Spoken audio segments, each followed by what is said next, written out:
This is the New York City tap water that I drink, and for every liter of it, there is 0.8 milligrams of fluoride in it. Fluoride is essential for our oral health. It protects us from cavities, which is why it's also in lots of toothpaste and mouthwash and in treatments we get at the dentist. And for about 63% of Americans, it's also why it's in our drinking water.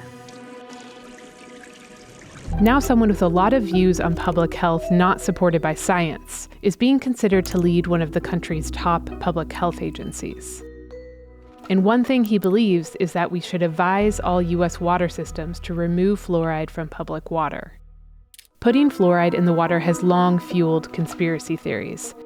But it turns out the science is still evolving, and some of it emerged even as we made this video. And it's causing some scientists to take another look at this practice and wonder, do we still need fluoride in our water?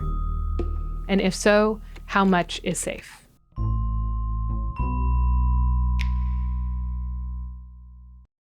Fluoride protects us from cavities by remineralizing enamel on our teeth. It acts as a protective barrier against the acid that bacteria in our mouths produce. When we drink fluoride in water, about half of it sticks around in our bodies. Some of it binds to our bones, and some reaches our teeth through our saliva. Fluoride occurs naturally in soil and air, and some regions have naturally occurring fluoride levels in their water. Almost 100 years ago, dentists figured out that high naturally occurring levels of fluoride in the water was staining children's teeth, but it was also preventing tooth decay. In 1945, Grand Rapids, Michigan, and Newburgh, New York were among the first communities to start fluoridating water artificially. In Grand Rapids, researchers monitored roughly 30,000 school children over 15 years and observed that the rate of tooth decay declined by more than 60%. So other communities started adopting the practice too, and eventually it got added to toothpaste, which works topically. The goal of adding it to water was to make sure that everyone had access to fluoride's protection, regardless of whether they used fluoridated products or had access to dental care. One way to figure out how well the fluoride in our water is still working is to look at what happens in communities who have stopped adding it.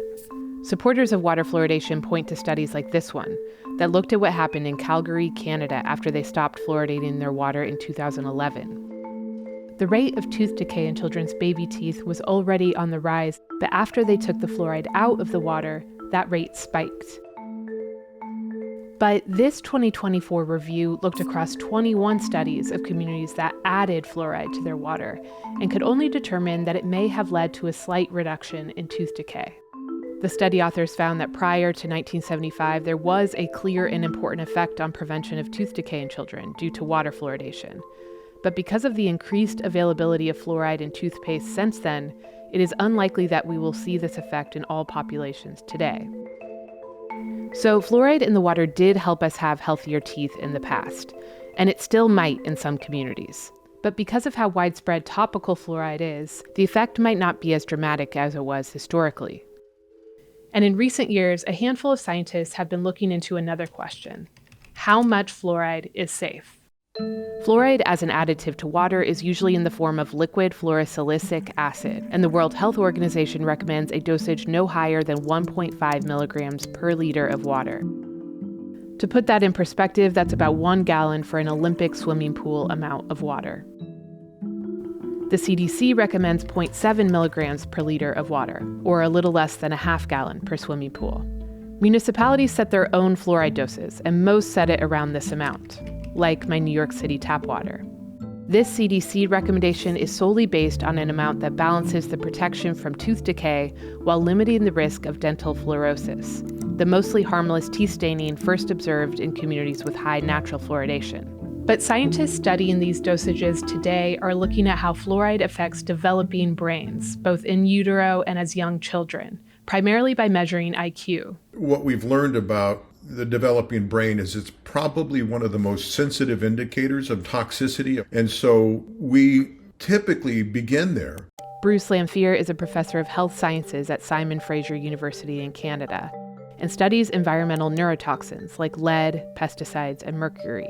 Some of the first studies to show a link between fluoride intake and IQ were from villages in China with high natural amounts of fluoride, starting in 1989 through the 2000s. Some of them looked at children who grew up in a village where the water had high levels of fluoride and compared them to villages without high levels of fluoride. They measured levels as high as 2.3 gallons per swimming pool of water. These early studies had plenty of issues, but they did raise a big red flag. And what they found is comparing the high versus the low populations, they saw about a 7 IQ point difference. When it's that large, it's hard to sort of just dismiss. For the average person, a few points difference in IQ doesn't have a huge impact, and it might not even be measurable. The former director of the National Institute of Environmental Health Sciences explained this to me using lead as an example. You know, Laura, if you'd had less blood lead, maybe you'd have 3 more IQ points. You can't prove that in an individual, but you look at a population, and we know that if you shift the population's IQ, you have more people needing special services, you have fewer geniuses. The results of those early studies inspired some researchers to try and find out whether the neurological risks from high fluoride levels could also occur at lower levels, like the WHO maximum of 1.5 milligrams per liter, or even at the lower levels we fluoridate our water in the US. Over the years, some studies have found an association between IQ and lower fluoride levels. Some haven't, leaving scientists, particularly in the dental and the epidemiological communities, divided on the issue. But while we were working on this video, U.S. federal scientists published a rigorous analysis of 74 of the studies on childhood IQ and fluoride. In it, a small number of high-quality studies from outside the U.S. found an association between lower IQ and water fluoride levels below 1.5 milligrams per liter. But the small number of studies meant that they weren't able to draw conclusions about the levels that we fluoridate water in the U.S. I called Bruce Lanphier back up to make sense of the results. Hello again. Hello. The meta-analysis is really a way to synthesize and quantify the high-quality studies and the low-quality studies and try to make sense of it, right? Because otherwise, what you're left with is, well, these studies, which are my favorite studies, said this, and that confirms my belief. And these studies, which did that, don't confirm my belief, and clearly they're wrong. What this new meta-analysis was able to conclude is that urinary fluoride levels below 1.5 milligrams per liter were associated with lower IQ, translating to a loss of 1.6 IQ points per 1 milligram per liter of fluoride in urine. Urine, which captures the totality of exposure that people have, and that's how we measure risk, from total exposure, not from one isolated source.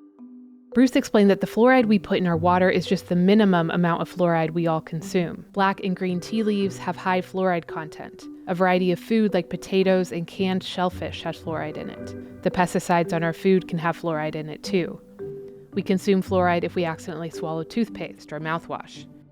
And the levels of fluoride we add to water also doesn't capture the roughly 3 million Americans, primarily in the Southwest, that use groundwater that has natural fluoride concentrations even higher than 1.5 milligrams per liter. Experts were particularly concerned about infants who drink formula. Almost their entire diet is fluoridated water and dry formula that can have fluoride in it too. And about pregnant people who can pass all of this fluoride intake to a fetus. We oftentimes see exposures that exceed 1.5, and in some cases in pregnant women during the 3rd trimester, we saw levels much higher.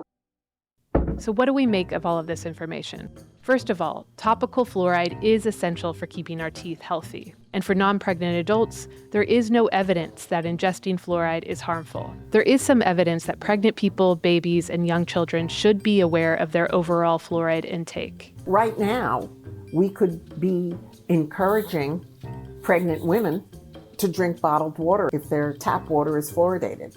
And we could be encouraging women who are using formula to feed their babies to make it with water that doesn't have fluoride on it. But if we're trying to figure out whether we still need to keep fluoridating our water or whether it's safe to do so as is, the science still isn't conclusive.